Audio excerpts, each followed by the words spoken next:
Secondly, use baptism to accept God's covenant promise. Circumcision was an irrevocable sign of the covenant. Can't undo it, can you? An Israelite boy wandering from the faith which his parents taught or failed to teach him could not forget that God offered him full and free salvation.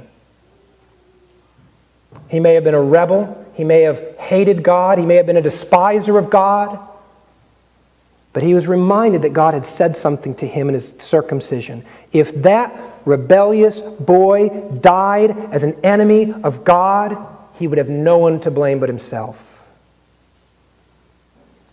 Baptism is similarly an irrevocable sign of the covenant in which God says, I will be a God to you and your descendants after you.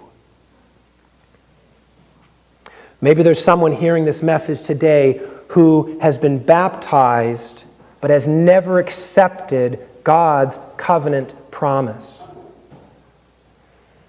Perhaps you've even tried to forget about your baptism. Maybe you've even ridiculed your baptism. Oh, that happened when I was a baby. I didn't know about it. I didn't ask to be baptized. It wasn't my idea. It means nothing to me. That's not true. It means something to God, which means it will certainly mean something to you. God hasn't forgotten. God doesn't forget His promises. He doesn't forsake His promises. He remembers His communication. And God says to you right now, as we are thinking about baptism, accept my promise.